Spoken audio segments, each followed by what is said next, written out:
This is News Today. Swadee Cup. Tim Newton standing in for Kirsty, who's away for a couple of weeks.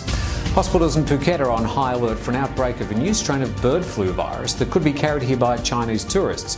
6 people have died from the H7N9 virus in China, and health officials across Thailand have been briefed about precautions against the new strain. The coming Songkran holidays in Thailand attracts more than 750,000 tourists, including tourists from China.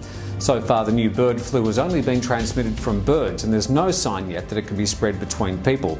But there's no vaccine available yet, so Thailand's health services are taking extra care.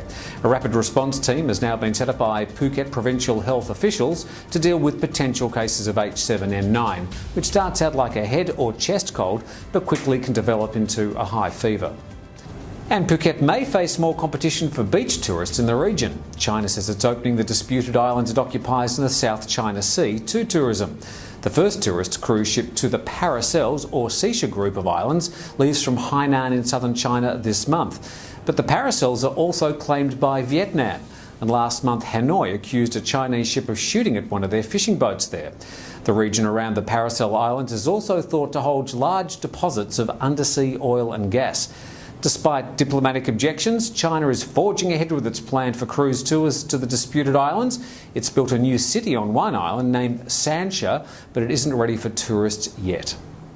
Prime Minister Yingluck has been visiting the southernmost provinces of Thailand this weekend to speak to security officials and attend the funerals for some of the victims of recent terrorist attacks. Yingluck was in Yala on Sunday, where a deputy governor was killed by a roadside bomb blast last week. He was one of the highest profile victims in the decade-long insurgency. And while the Prime Minister was in Yala, 2 more Thai rangers were killed and 4 police were injured by separatist attacks in the neighbouring province. Yingluck says the attacks are not related to her efforts to restart peace talks in the region. And Thailand's army says false reports of a jungle massacre along the southern border with Myanmar were the result of a patrol of soldiers going missing.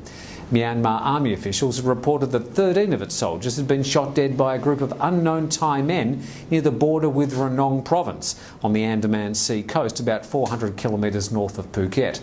But the missing patrol turned up alive the next morning. They'd just been lost in the jungle overnight. And what was reported as the sound of gunfire was in fact the sound of a forest fire burning. And finally, the island's pro football team, Phuket Football Club, had a win at home on Sunday, defeating Thai Navy team Ratcha Navy Football Club at Surakel Stadium 1-0. The winning goal from number 13, Chana Sonwiset, came in stoppage time after 2 energetic but goal-free halves.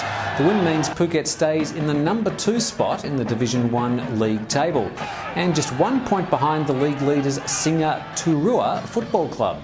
The Islanders have a short break now over Songkran. Their next game will be a week from Wednesday, away to Nakhon Pathom Football Club. That's all the news for today. We'll have more News Today tomorrow. We'll finish today's news with highlights from the new summer season of fashion at Central Festival on Sunday. Thanks for joining us.